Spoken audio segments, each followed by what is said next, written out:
Saudara, narkoba menjadi salah satu penyumbang tingginya angka perceraian di Aceh. Kementerian Agama Aceh pun direncanakan akan menambahkan surat bebas narkoba menjadi salah satu syarat untuk pernikahan.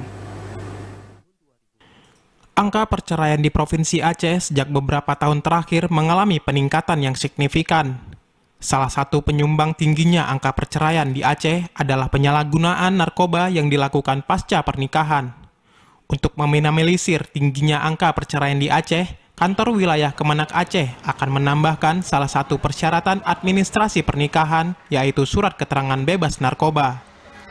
Penambahan surat bebas narkoba ini juga dimaksudkan banyaknya pengguna narkoba dari anak muda yang notabene-nya merupakan calon pengantin. Subkoordinator Bina KUA dan Keluarga Sakinah Kanwil Kemenak Aceh, Khairuddin mengatakan bahwa pihak Kemenak akan mulai memberlakukan syarat ini pada tahun 2023. Meski begitu, selama 6 bulan ke depan, pihak Kemenak dan KUA akan terlebih dahulu melakukan sosialisasi agar masyarakat dapat memahami aturan yang diterapkan ini.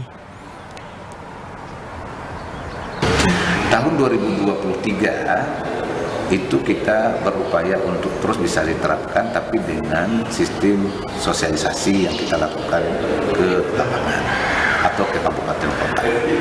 Insya Allah ini sudah kita sepakati dalam pertemuan dengan seluruh KUA. Cuma tinggal lagi 6 bulan ke depan ini mungkin dalam tahap sosialisasi. Dirinya menambahkan, selain narkoba, sejumlah faktor lain yang menyebabkan tingginya angka perceraian yaitu faktor ekonomi, cekcok di dalam rumah tangga, dan juga perselingkuhan. Tim Liputan TVRI Aceh melaporkan.